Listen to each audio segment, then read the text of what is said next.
You think modern grocery stores have everything you need? Think again. Your grandmother's pantry held 30 essential items that stretched every dollar and created meals that actually satisfied. Today's cluttered shelves waste money on junk that expires and disappoints. Let's dig into 30 pantry items Grandma knew were worth stocking. Lard was the cornerstone of every well-stocked pantry, a pure white rendering of pork fat that served as both cooking medium and essential ingredient. Grandmothers rendered their own from fresh pig fat after butchering, carefully straining it into crocks that lined cellar shelves. Unlike modern vegetable oils that turn rancid within months, properly rendered lard stored in cool, dark spaces remained usable for a year without refrigeration. The fat created flaky biscuits that no shortening could match, fried chicken with golden, crispy skin, and pie crusts that shattered at the touch of a fork. A single bucket cost pennies compared to butter, and handled high temperatures butter could not. Families used it for seasoning cast iron, waterproofing leather, and making soap when times demanded creativity. Modern kitchens abandoned lard for processed alternatives marketed as healthier, yet grandmothers knew pure rendered fat sustained families through generations. Cornmeal occupied pride of place in southern pantries, a golden powder ground from dried field corn that transformed into breakfast, dinner, and dessert.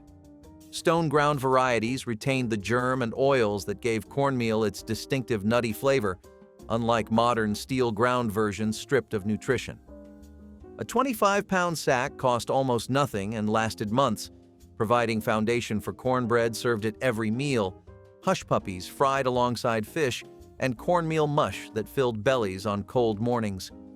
Grandmothers stored it in metal tins away from moisture, knowing properly kept cornmeal remained viable through entire winters. The meal thickened stews and gravies, coated fish for frying, and combined with buttermilk to create hoe cakes cooked on griddles. Unlike refined white flour offering empty calories, cornmeal provided fiber and nutrients that kept working families moving through long labor days.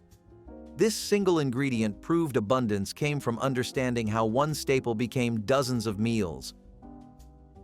Dried beans represented the closest thing to perfect food nature ever created, providing complete protein when paired with grains while costing almost nothing. Grandmothers bought them by the pound or grew them in gardens, drying the harvest on screens before filling mason jars and sacks. Pinto beans, navy beans, and black-eyed peas held their nutrition for years when stored in cool, dry places, requiring no refrigeration. A single pound expanded to feed 6 or 8 people once properly soaked and simmered, making them the ultimate stretch ingredient. The cooking liquid itself became the base for soups or was sipped alongside cornbread as pot liquor. Grandmothers understood beans seasoned with just a ham hock, created dishes satisfying enough to replace expensive meat entirely. Modern pantries stock canned beans at triple the cost, loaded with sodium-dried beans never needed. This simple food fed civilizations for thousands of years because it worked better than anything else. Molasses was the sweetener that sustained families when refined white sugar remained a luxury only the wealthy could afford. This thick, dark syrup carried robust flavor, transforming simple biscuits into memorable treats and plain oatmeal into breakfast worth anticipating. Grandmothers stored jugs of blackstrap molasses, knowing it would never spoil and provided iron and minerals white sugar lacked. A single tin lasted months because intense sweetness meant small amounts accomplished what cups of sugar required. Children grew up drinking molasses mixed with warm milk, building strong bones from a beverage costing pennies. The syrup sweetened baked beans, glazed hams, and created gingerbread so dark it filled kitchens with aromas calling families home. Beyond flavor, molasses soothed sore throats and conditioned leather. Modern kitchens forgot molasses when cheap corn syrup flooded markets, yet grandmothers remembered real sweetness carried nutrition that processed alternatives never provided.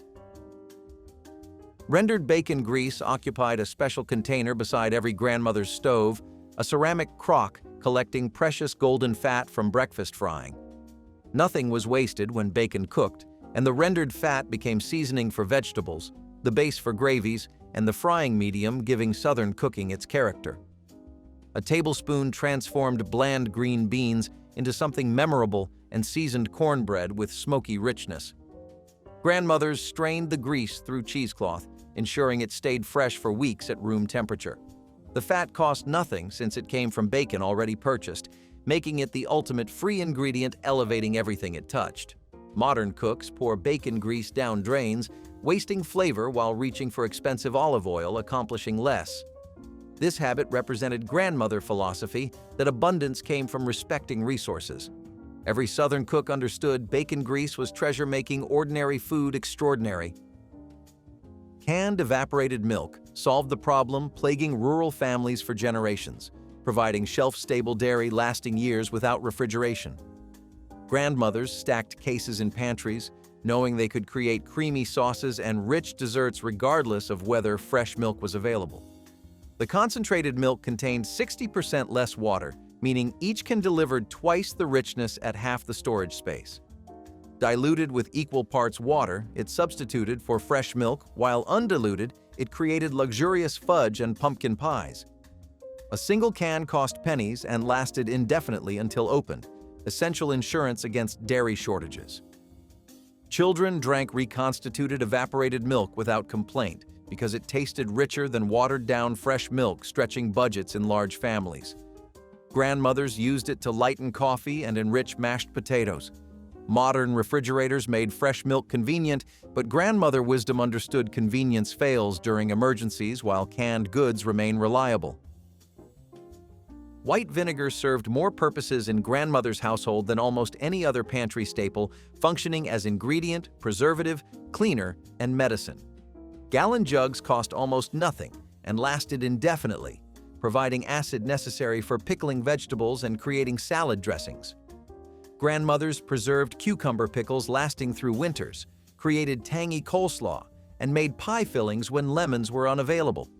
Beyond cooking, vinegar cleaned windows until they sparkled, removed hard water stains, and killed weeds between garden rows. A tablespoon mixed with honey soothed sore throats, while diluted vinegar made hair shine. The pantry always held at least 2 gallons because running out meant losing ability to preserve, clean, and cook. Modern kitchens stock specialized cleaning products, accomplishing less while costing more, forgetting grandmothers solved most problems with vinegar. This ingredient represented simple solutions handling complex challenges. Baking soda occupied a permanent spot in every grandmother's pantry, a humble orange box accomplishing miracles beyond making biscuits rise. This compound leavened quick breads when combined with buttermilk, tenderized tough meat, and neutralized odors in refrigerators. A single box cost cents and lasted months, making it among the most economical ingredients any kitchen could stock. Grandmothers sprinkled it on grease fires to extinguish flames, mixed it with water to soothe stomachs, and combined it with vinegar to unclog drains. The powder scrubbed pots without scratching, whitened teeth before commercial toothpaste, and removed stains from countertops. A paste treated bee stings and sunburns, while a sprinkle in shoes eliminated odors overnight.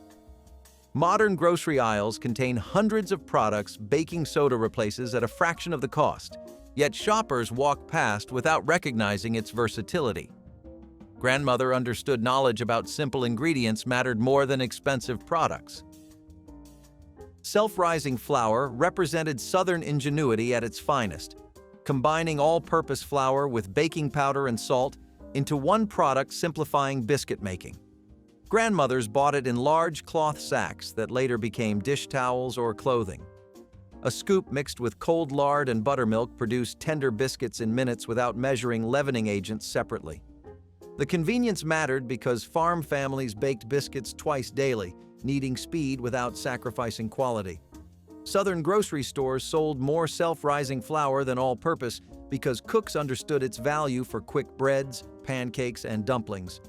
Grandmothers stored it in metal bins, keeping weevils out and moisture away, ensuring months of reliable baking. Modern kitchens often contain only all-purpose flour, requiring cooks to measure baking powder separately while producing inferior results. This regional staple proved convenience and quality could align perfectly, creating products superior to components combined by amateur hands. Whole peppercorns held their flavor for years while pre-ground pepper turned stale within months of opening. Grandmothers stocked glass jars of these small black spheres, grinding them fresh in wooden mills or crushing them beneath heavy spoons. A single ounce outlasted several tins of pre-ground pepper, while delivering heat the powdered version could never match. The volatile oils giving pepper its bite evaporated rapidly once the shell broke, meaning grocery store ground pepper lost most character before reaching home. Freshly cracked pepper transformed simple fried eggs into something memorable, elevated vegetables to side dishes worth anticipating, and finished steaks with warmth lingering pleasantly. Grandmothers also used whole peppercorns in pickling brines and stews where they released flavor gradually. Modern convenience chose speed over quality, yet grandmother's way delivered superior results with minimal effort. Whole spices represented real economy, while ground versions wasted money on diminished flavor. Canning salt was the purest form of sodium chloride grandmother could buy, free from iodine and anti-caking agents that clouded pickle brines and discolored vegetables. This fine white crystal dissolved completely in water, creating clear brines essential for crisp pickles and preserved green beans. Grandmothers bought it in large boxes during summer, knowing canning season demanded pounds of salt for pickles, sauerkraut, and preserved meats. Unlike table salt leaving sediment at the bottom of jars, canning salt disappeared into solution without a trace. The same salt cured hams in smokehouses, preserved fish for winter eating, and created brine-keeping butter fresh in crocks. A single box cost almost nothing yet enabled preservation methods feeding families through seasons when fresh food was impossible. Modern kitchens reach for fancy sea salts. Forgetting pure canning salt accomplished essential tasks no specialty product could match. White sugar occupied a covered canister on every grandmother's counter, a precious commodity rationed carefully because its sweetness came at real cost. During wartime and Depression years, families stretched sugar across weeks of baking and preserving by measuring carefully. The crystals dissolved into fruit preserves lasting through winters, sweetened cakes for holidays, and transformed bitter coffee into something drinkable. Grandmothers understood sugar served purposes beyond flavor, acting as preservative in jams by binding water bacteria needed.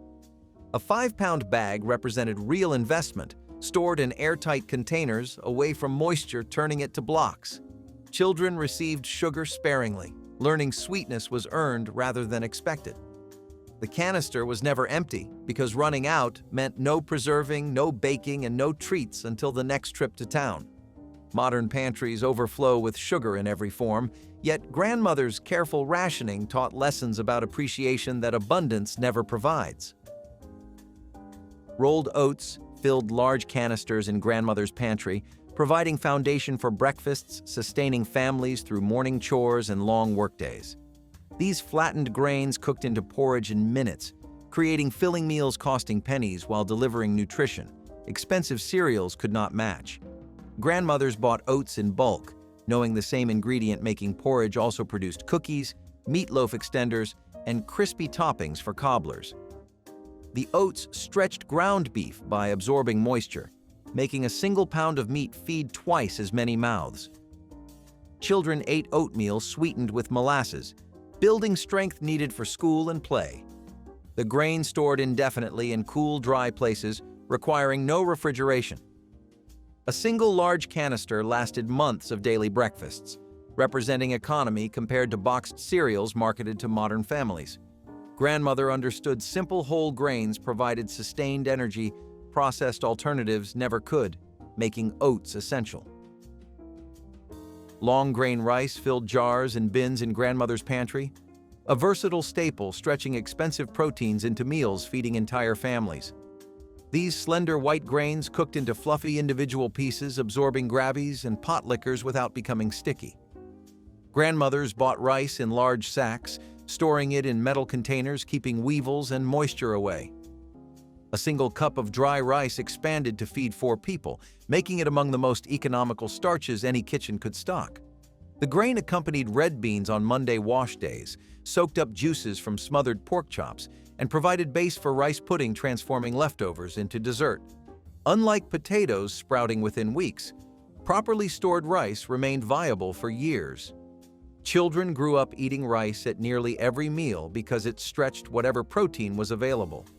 Modern kitchens stock instant rice for convenience, forgetting long-grain rice cooked in 20 minutes while providing superior texture and honest satisfaction. Canned tomatoes lined grandmother's cellar shelves in neat rows, red jars representing summer's abundance preserved for winter cooking. Families spent August days blanching, peeling, and processing bushels of ripe tomatoes into quarts, flavoring soups and stews through cold months. The acidity of tomatoes made them safer to can than other vegetables, requiring only water bath processing. Grandmothers used these preserved tomatoes as base for spaghetti sauce, vegetable soup, adding depth and nutrition to simple meals. A single quart transformed dried beans into something flavorful, provided liquid for braising tough meat, and created chilly-warming families on frozen evenings. Store-bought canned tomatoes cost more and tasted less vibrant than home-preserved varieties carrying summer's sweetness. The work of canning was considerable, but the reward was a pantry full of versatile ingredients making winter cooking possible. This staple proved preparation during abundant times meant security during lean ones. Honey occupied a special place in grandmother's pantry, a golden sweetener that never spoiled and provided medicinal properties sugar could not offer.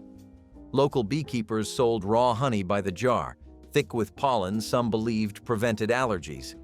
Grandmothers used honey to sweeten tea, glaze hams, and create cough syrups, soothing throats better than pharmacy remedies. Unlike sugar providing empty calories, honey carried trace minerals and antibacterial properties recognized for centuries. A single jar lasted months because intense sweetness meant small amounts accomplished what larger sugar quantities required. The honey crystallized over time, but warm water baths restored liquid state without damaging compounds. Children received spoonfuls mixed with lemon when cold struck, trusting grandmother's remedies over expensive medicines. Modern kitchens often contain only processed honey stripped of pollen and heated until benefits disappeared. Raw, local honey connected families to their land while providing sweetness. Ground coffee in metal cans occupied permanent pantry space, providing the dark, bitter beverage starting every adult morning and ending every evening meal. Grandmothers bought coffee in large tins with metal lids, keeping grounds fresh for weeks. Percolating pots on wood stoves filling kitchens with aromas signaling the day had begun. The coffee was strong and simple, nothing like modern specialty drinks requiring expensive equipment. A single can lasted weeks because coffee was measured carefully, 1 spoon per cup plus 1 for the pot. Adults drank it black or with evaporated milk, stretching supplies by making each pot count. The ritual of morning coffee brought families together before work scattered them. Evening coffee accompanied dessert and conversation, extending meals into social occasions. Grandmothers saved used grounds for garden beds, knowing nitrogen-enriched soil around acid-loving plants. Modern coffee culture demands fresh roasted beans, yet grandmother's percolated coffee carried honest satisfaction. Loose leaf tea in metal tins provided alternative to coffee that grandmother kept for afternoon refreshment and medicinal purposes. The dried leaves cost less per cup than coffee while offering variety through different blends. Grandmothers brewed tea for sick children, knowing warmth soothed sore throats while liquid prevented dehydration. A small tin lasted months because proper brewing required only a teaspoon per cup, making it incredibly economical. The same leaves could be steeped twice, stretching supplies for families counting pennies. Iced tea became summer's beverage, brewed strong, then poured over ice chipped from blocks. The ritual of afternoon tea provided respite from work, a moment of calm between morning chores and evening meal preparation. Grandmothers also used cooled tea to soothe sunburns, reduce eye puffiness, and add shine to dark hair. Modern kitchens stock tea bags for convenience. Forgetting loose leaf provides superior flavor at lower cost while producing less waste. Vegetable shortening in blue metal cans provided solid fat grandmother needed when lard was unavailable or recipes demanded neutral flavor. This hydrogenated vegetable oil remained solid at room temperature, creaming into cake batters and cutting into pie crusts like animal fats. Grandmothers kept both lard and shortening because each served different purposes. Shortening produced lighter cakes with finer crumb, while lard created flakier pie crusts with richer flavor. A single can lasted months because the fat went far when measured properly. The shortening required no refrigeration and would not turn rancid as quickly as butter, making it essential backup when other fats ran low.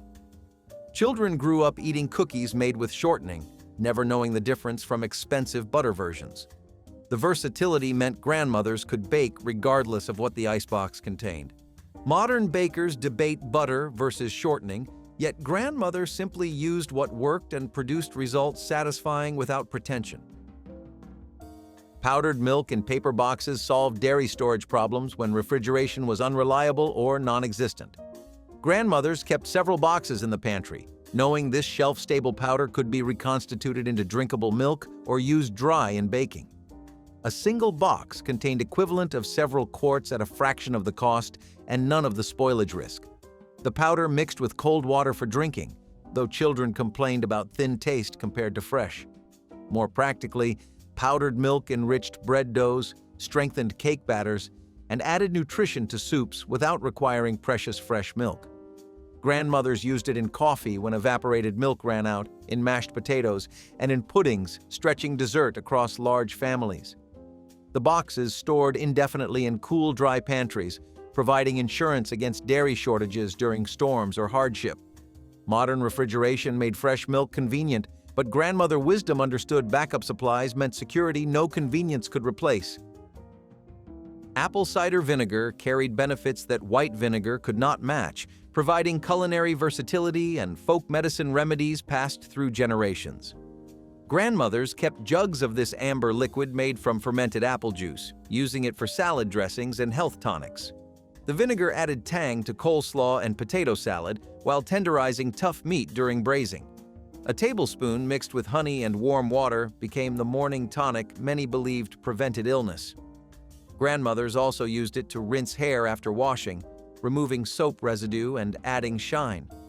The vinegar cleaned fruit and vegetables, removed odors from hands, and soothed sunburned skin when diluted.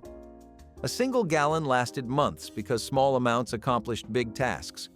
Modern health trends rediscovered apple cider vinegar, but grandmother never forgot its value. This staple proved traditional wisdom often preceded scientific validation by generations. Cream of tartar occupied a small corner of grandmother's spice cabinet, a white powder with powers far exceeding its modest appearance. This byproduct of winemaking stabilized egg whites into stiff peaks for meringues, prevented sugar syrups from crystallizing, and activated baking soda in recipes lacking acidic ingredients. Grandmothers combined it with baking soda to create homemade baking powder when store-bought versions ran out. The powder also cleaned copper pots until they gleamed, removed stains from porcelain, and kept boiled vegetables bright and colorful. A small tin lasted years because recipes required only pinches and half teaspoons. Children watched grandmothers sprinkle this mysterious powder into mixing bowls, learning that small ingredients often made the biggest difference. Snickerdoodle cookies depended on cream of tartar for their distinctive tang and chewy texture. Modern kitchens rarely stock this essential, yet grandmother knew it solved problems no other ingredient could address. Active dry yeast in small packets or jars gave grandmother the power to transform simple flour and water into risen bread that filled homes with irresistible aromas. This living organism required careful handling, proofing in warm water with a pinch of sugar to confirm viability before mixing into dough. Grandmothers baked bread weekly, knowing homemade loaves cost a fraction of store-bought while providing superior flavor and nutrition. The yeast also created dinner rolls for Sunday suppers, cinnamon buns for special mornings, and pizza dough when children begged for treats. A single packet raised enough dough to feed families for days. Storing yeast in cool, dry places extended its life for months, making it reliable pantry insurance. The ritual of bread making connected generations, with grandmothers teaching daughters the feel of properly kneaded dough and the patience required for rising. Modern bread machines simplified the process, yet grandmother's hand-kneaded loaves carried love no machine could replicate. Cocoa powder in round tins provided chocolate flavor without the expense of chocolate bars or the spoilage risk of chocolate chips. Grandmothers used this unsweetened powder to create hot cocoa on cold mornings, chocolate cakes for birthdays, and fudge for holiday gift-giving. A single tin lasted months because the concentrated flavor meant small amounts delivered big results. The powder mixed with sugar and milk for beverages, combined with flour and eggs for cakes, and blended with butter for simple frosting. Children grew up associating cocoa powder with comfort and celebration. Grandmothers also added it to chili for depth, to barbecue rubs for complexity, and to mole sauces honoring traditions from other cultures. Unlike chocolate bars melting in summer heat, cocoa powder remained stable in pantries year-round. Modern kitchens stock expensive chocolate products. Forgetting this humble powder accomplished most chocolate tasks at a fraction of the cost. Vanilla extract in small brown bottles carried flavor that transformed ordinary baked goods into something memorable. Grandmothers used this concentrated liquid sparingly, knowing a single teaspoon elevated entire batches of cookies, cakes, and puddings. The extract was expensive compared to other pantry staples, making it precious enough to measure carefully and store properly away from heat and light. Pure vanilla extract lasted indefinitely, improving slightly with age like fine wine. Grandmothers added it to whipped cream, stirred it into oatmeal, and mixed it with sugar for homemade vanilla sugar that flavored everything it touched. The aroma alone triggered memories of kitchens filled with baking and love. Imitation vanilla cost less, but delivered hollow flavor that discerning cooks recognized immediately. Modern bakers debate vanilla varieties endlessly, yet grandmothers simply bought pure extract and used it wisely. Understanding quality mattered more than quantity when building flavor. Bay leaves in small jars added subtle depth to soups, stews, and braises that no other herb could provide. Grandmothers dropped 1 or 2 dried leaves into simmering pots, allowing gentle flavor to infuse over hours of slow cooking. The leaves were always removed before serving because their texture remained tough even after prolonged cooking. A small jar lasted years because recipes rarely required more than 2 leaves at a time. Grandmothers added them to pot roasts, bean pots, rice dishes, and pickling brines where they worked quietly in the background. The flavor was difficult to identify, but instantly missed when absent from familiar recipes. Some grandmothers grew bay laurel plants on sunny windowsills, drying their own leaves for year-round use. Modern spice racks often skip bay leaves entirely, yet grandmother knew these humble dried leaves elevated simple dishes into something memorable. Cinnamon sticks in glass jars provided flavor and aroma that ground cinnamon could not match. Grandmothers dropped whole sticks into simmering apple cider, mulled wine, and rice pudding, where they released their oils slowly over time. The sticks could be rinsed, dried, and reused several times before losing potency, making them more economical than powdered versions. A single stick flavored an entire pot of oatmeal or batch of stewed apples beautifully. Grandmothers also ground their own cinnamon using small graters when needed, creating powder fresher and more fragrant than store-bought. The sticks decorated hot beverages during holidays, standing in mugs like edible stirrers, releasing warmth with every sip. Children associated cinnamon sticks with special occasions and grandmother's warm kitchen. Modern bakers reach for ground cinnamon from large containers, forgetting that whole sticks delivered superior flavor. Dried fruit in jars and bags provided sweetness and nutrition when fresh fruit was unavailable or too expensive. Grandmothers kept raisins, prunes, and dried apples in pantries, knowing these concentrated fruits lasted months without refrigeration. The fruit rehydrated in warm water or cooking liquid, plumping back to tenderness while adding natural sweetness to oatmeal and bread puddings. Raisins went into cookies and cinnamon rolls, while prunes stewed into compotes served alongside pork. Dried apples became pie filling when fresh apples were out of season. A single bag of raisins stretched across weeks of breakfasts and baking. Grandmothers also served dried fruit as snacks, providing children with natural sweetness instead of candy. The fruit required no preparation beyond measuring. Modern kitchens stock fresh fruit requiring quick consumption, forgetting dried versions provided year-round availability. Peanut butter in large jars provided protein-rivaling meat at a fraction of the cost. Grandmothers spread it on bread for quick sandwiches, stirred it into oatmeal for staying power, and used it in cookies that became afternoon favorites. A single jar lasted weeks because concentrated nutrition meant small amounts satisfied hunger effectively. The butter required no refrigeration after opening, remaining spreadable and fresh in pantry cabinets for months. Children grew up eating peanut butter sandwiches for lunch, receiving complete protein, keeping them focused through afternoon classes. Grandmothers also used peanut butter in savory sauces and noodle dishes, reflecting diverse culinary influences. The ingredient stretched budgets while providing essential fats and proteins growing bodies needed. For generations, peanut butter represented affordable nutrition, requiring no cooking and producing no waste. Crackers in waxed paper sleeves provided foundation for quick meals when time or energy for cooking ran short. Grandmothers kept saltines, graham crackers, and oyster crackers in pantries, knowing they transformed soup into supper and cheese into lunch without effort.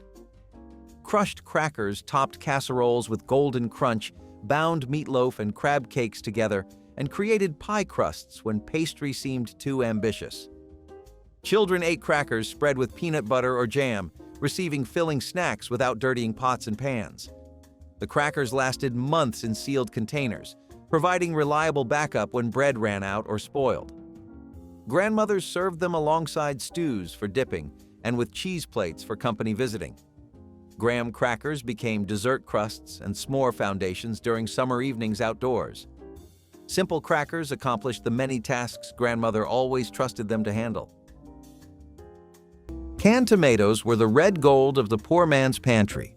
They were cheap to make, easy to store, and could rescue just about any meal.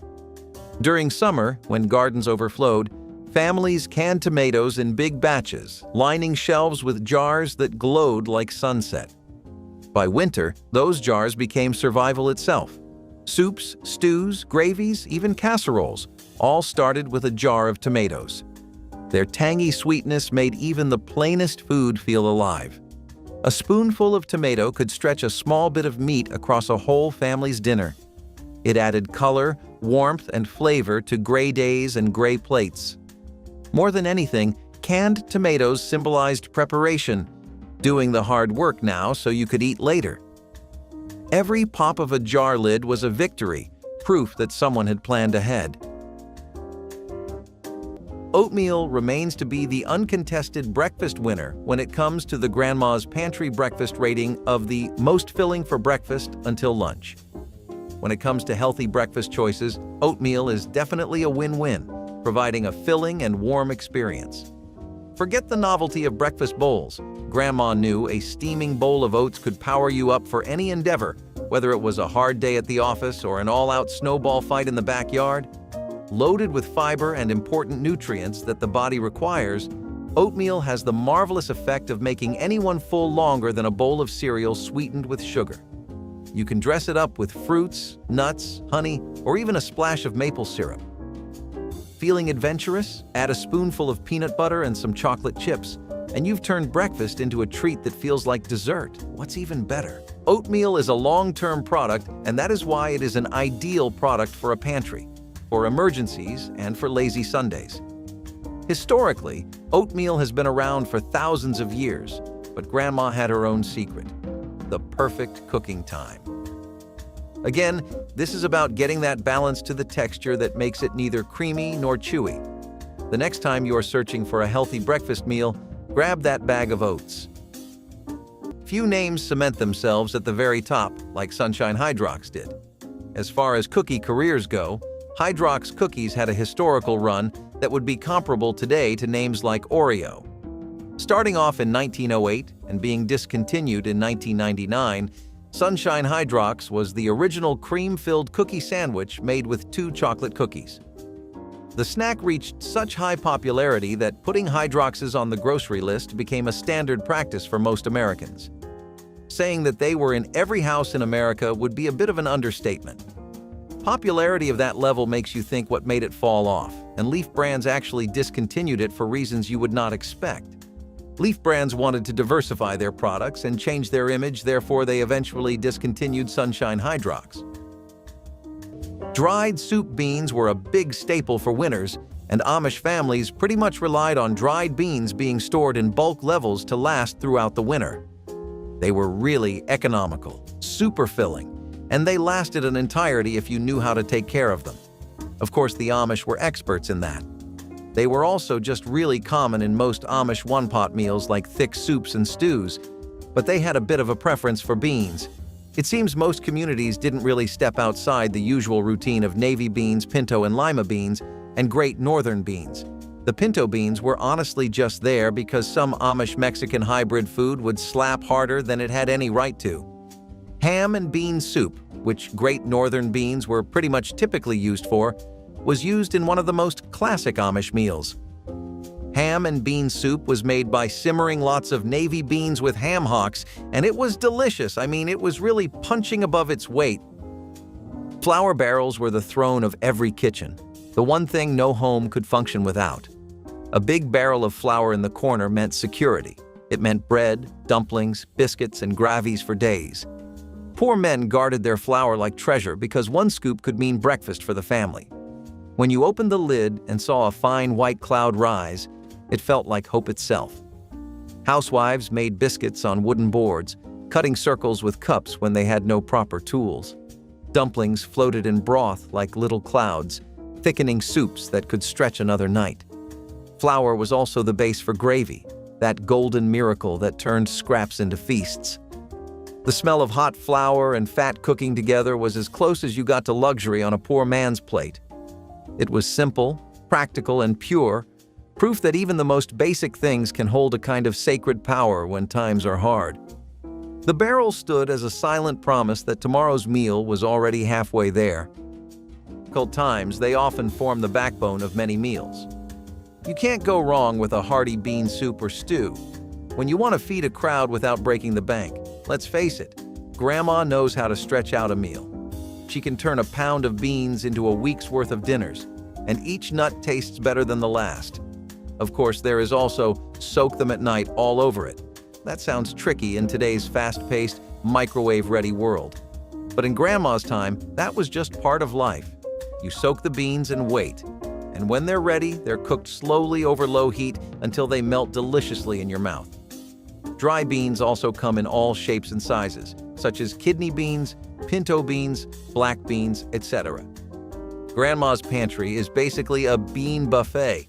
It has space for all kinds of soups, stews, and salads. So next time you're walking down the bean aisle, give a nod to these pantry powerhouses. Snackwell cookies was a brand so common that you could stop at just about any neighborhood and find a box of these cookies. Snackwells were affordable, decently portioned, and tasty, while maintaining a specific flavor people associated with munching foods. Interestingly, the cookies were famous less for their taste and more for the crunchy texture people enjoyed. This continued until Snackwell's cookies were named as a reason for weight gain in studies during the 1990s. As with any snack, when people come to love one too much, they tend to throw caution to the wind. Snackwell cookies were no exception, even when they were named as a leading cause for weight gain. As a consequence, the beloved brand saw a steep decline for a healthier future in exchange for a less tastier present. Goose grease was something that people called poor man's butter, but before Crisco could save the day or margarine became a staple name on everyone's tongue tips, goose grease, like beef tallow, was a common sight in most Amish kitchens and rural kitchens. It was used exactly the way you would use butter or lard. You'd use it to fry, to roast, or just to spread on toast, and make it a bit more exciting and interesting than it would otherwise be. Plus, you get grease anyway. It's like when you take a car apart and you get nuts, bolts. Okay, this analogy isn't going anywhere, but you know what did go somewhere? Goose grease. It wasn't just something people used as a cheap substitute for butter, it was also something they used a traditional folk remedy. They would rub it on the chest whenever people had congestion issues, just the way people use Vicks balm today. Amish grandmothers would die on hills swearing how this works better than any of the fancy manufactured crap you can buy in stores, and maybe they really were onto something. Either way, I'll make sure to verify the next time I have some goose grease handy on me. Dried apples or peaches were the candy of the poor. When fruit season ended and the trees went bare, families turned to their stored slices for sweetness.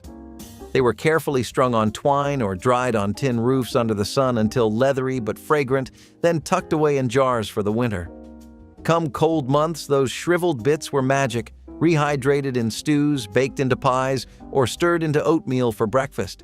The smell of simmering dried peaches could fill a house with nostalgia, a memory of better days when fruit was fresh and full. These humble little treasures reminded families that sweetness didn't always come from luxury. It came from effort, from patience, from knowing how to make things last. Kids looked forward to dried fruit desserts like city children waited for candy. They were proof that joy could be saved in a jar, waiting quietly until you needed it most. Housewives knew every slice mattered, saving even bruised fruit to dry so nothing was wasted. That soft sweetness in a pie or porridge reminded everyone that even in the leanest winters, the taste of summer could still find its way home. Hardtack, the last biscuit standing. Let's be honest, hardtack isn't anyone's idea of comfort food, but don't underestimate this resilient little biscuit. It's the culinary Swiss Army knife. Made to last, hardtack has been an emergency food staple for centuries, and if you peeked into Grandma's pantry, you might still find a few of these unbreakable snacks lurking. Designed for sailors, soldiers, and anyone needing long-lasting nourishment, hardtack keeps it simple with just flour, water, and salt. It may sound basic, but that's the secret to its survival power. It can last for years. In fact, some hardtack has even been pulled from shipwrecks, still rock hard and technically edible. Now that is longevity. Though not exactly soft or flavorful, hardtack has been a literal lifesaver. It's tough enough to be gnawed on as is, softened in coffee, or crumbled into soup. Just don't expect a gourmet experience. It's about as exciting as chewing on a brick. But for Grandma, this was essential, a way to get carbs when nothing fresh was around. So, while today's diets lean towards fresh and flavorful, there's something endearing about a food that stood the test of time. If you ever wanted to apologize to someone or cheer them up in a really cute but sweet way, you'd make them Giggles. No, you would not make them laugh. You would just get a pack of Giggles. Adorable with their smiley face design, the cookie came with various dual fillings like vanilla and chocolate Giggles. For long were cookies associated with plain designs or bland-looking appearances, as Giggles went after their primary audience, young children, and targeted them with cookies that looked like smiley faces. For some reason, a smiley face drives children wild, and suddenly the cookie was extremely successful. Giggles were common enough that you could get them dirt cheap, so most people would not really make them much at home. Picking some up after school or as a lunch to pack for your kids was part of routine back then. Still, this was a very basic design in retrospect. Makes sense that the cookie did not last long in markets. Corn cob jelly is a pretty pioneer recipe. It's something that originated in Amish kitchens where, again, the idea was to avoid wastage as much as you could, right? That didn't just mean the animal and living things you slaughtered to eat. It also meant that after you took out the kernels from the sweet corn, you wouldn't leave the cobs alone. No, those were boiled so that the natural sugar and flavors that were in them could be extracted. And that would pretty much make this really exquisite honey-like jelly. And the color of this would switch up too. So if you were using your typical yellow corn cob, then you would get this really overly golden and honey-looking jelly. But if you used red corn cobs, then you would get a red or pink-hued jelly that was really similar to strawberry jam. Funnily enough, despite being made from corn cobs, a lot of people often said that it just felt like it tasted like honey or apple jelly. This did mean that it was an incredible, free, and natural alternative to honey when it would be too expensive or when budgets were tight. Hey, it's still something you can find in local Amish markets and roadside farm stands, so it's not completely forgotten, but it's not even 25% as widespread as it used to be. Evaporated and powdered milk were the quiet heroes of the poor man's pantry, the kind that didn't look like much but made all the difference. When fresh milk was too expensive or too far to fetch, these tins stepped in. Powdered milk mixed with water could be used for baking, breakfast, and even feeding babies when nothing else was around. Evaporated milk had that thick, sweet flavor that made coffee richer and pies creamier. It was comfort in a can. People learned to trust it because it never spoiled and could sit on a shelf for months. During lean winters, that security meant everything. You'd see families mix a little milk powder with oats, stretch it into gravy, or stir it into mashed potatoes. It might not have been the farm fresh kind, but it carried the same warmth.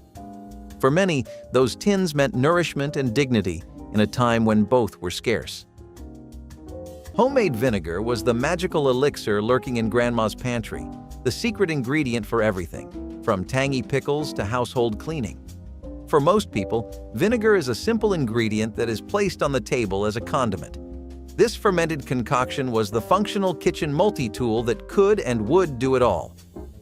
Making vinegar at home is kind of an experiment. Taking some kind of fruit juice, say apple or grape, adding sugar into it and letting Mother Nature do the rest of her magic. Grandma would use it in her pickling adventures, ensuring those cucumbers were brined to perfection, ready to become a crunchy side dish. Why spend your hard-earned money on store-bought when you have fresh homemade food in a jar? But vinegar wasn't just for the kitchen. Oh no! Grandma would use it to clean surfaces, remove stains, and even freshen the laundry. Just imagine the confusion when people realized that the sour-smelling liquid could also work wonders around the house. Besides, homemade vinegar is organically better than its commercial counterparts, packed with probiotics and beneficial bacteria. So, next time you reach for a bottle of vinegar, remember that Grandma wasn't just a kitchen magician. She was a pioneer of practical living, turning something as simple as fermented fruit juice into a pantry staple that helped her cook, clean, and preserve all in one fell swoop.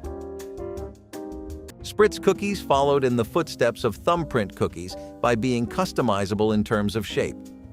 Very versatile and fun to bake, these cookies were one of the best snacks to prepare and bring to your friend's home.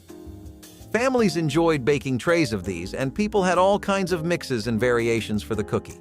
Almond extract to vanilla filling and chocolate chips, everything you can imagine probably went into a Spritz cookie at some point.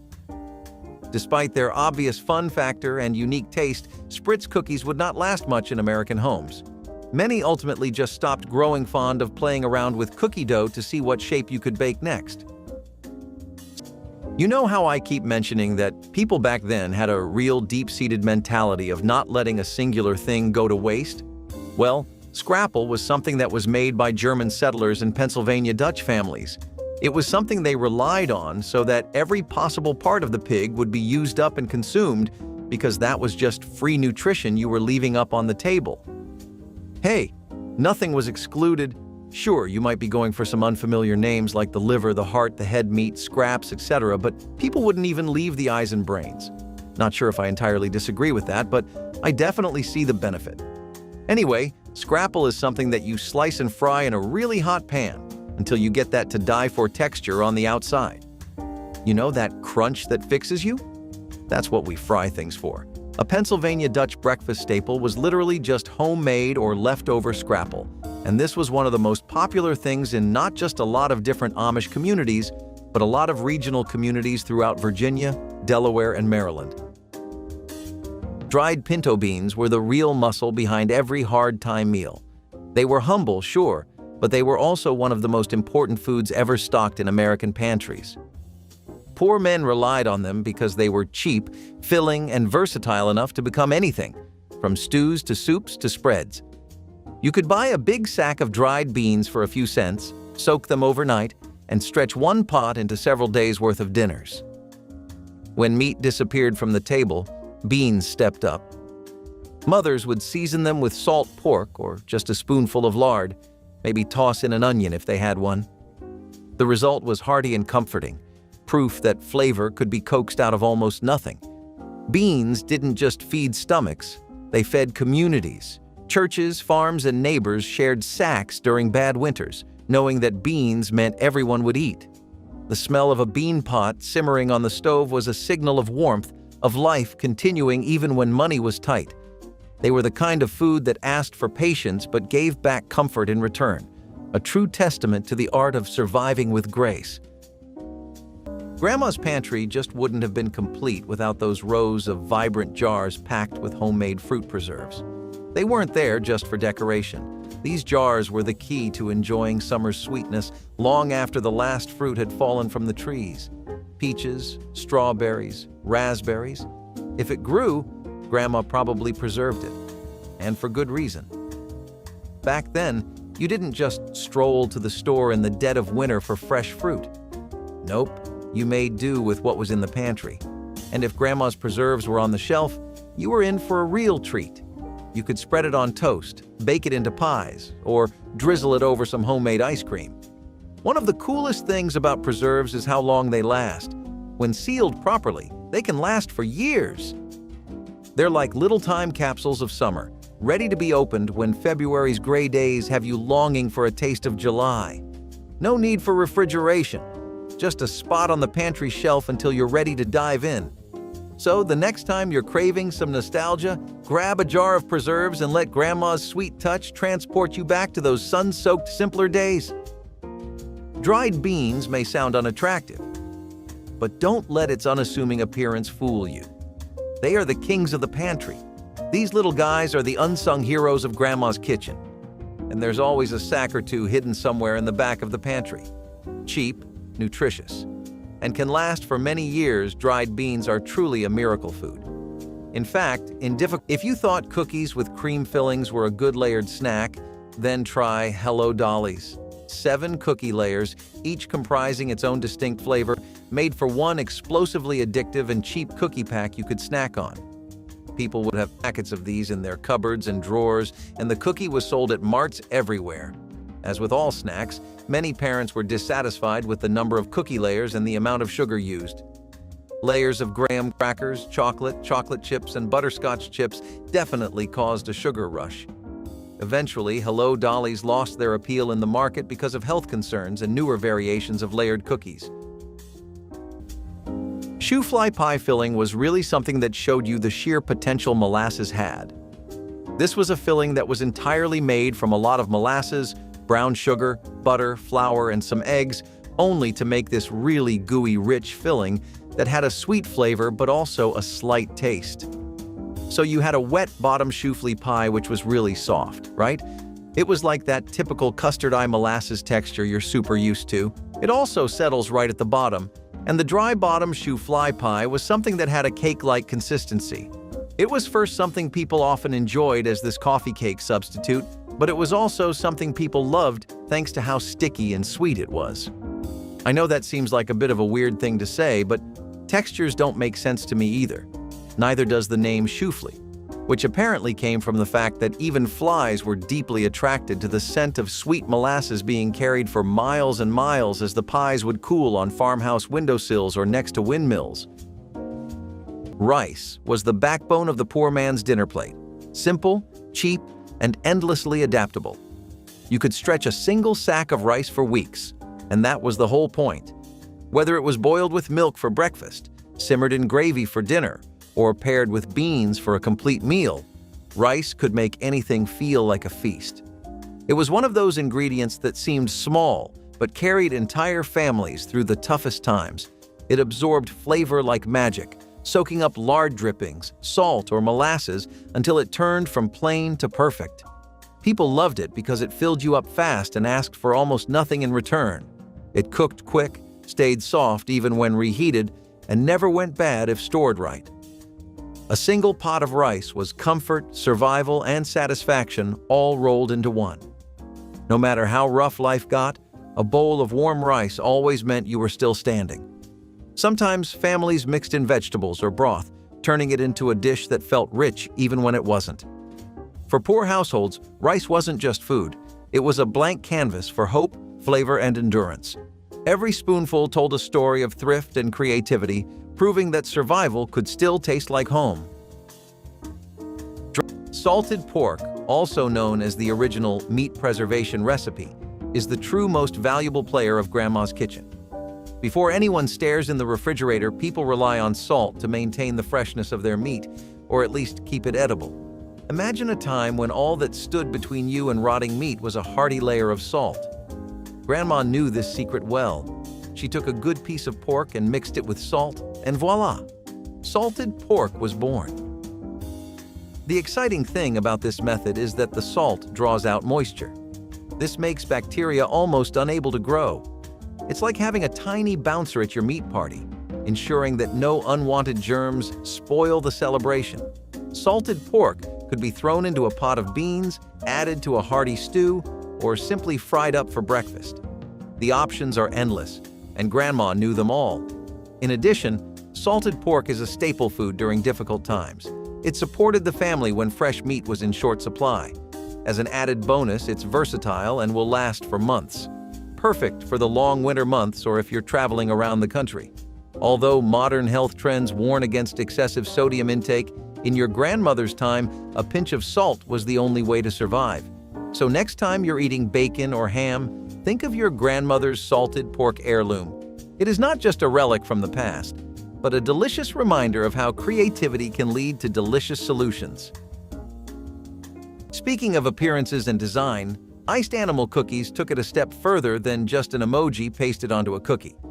Ever heard of dino-shaped nuggets and wondered what made them that popular? Iced animal cookies introduced that same idea and proved that animal-shaped cookies could be popular treats. Covered in a really sweet frosting and coming in packs that would have various shapes, these were just like Giggles in the sense that their target audience was also children.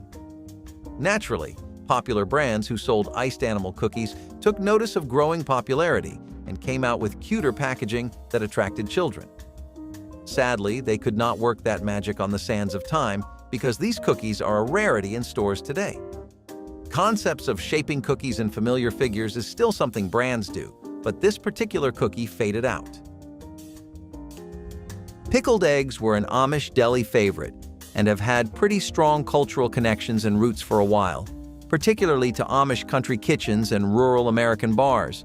They were the kind of thing you would keep on your shelf in those obscenely large jars or bar tops, and they were also a wonderful way to deal with a problem you'd love to be having. Too many eggs? Yup. Amish families were most often farm families, and let's just say hens have an incredibly productive schedule when it comes to egg production.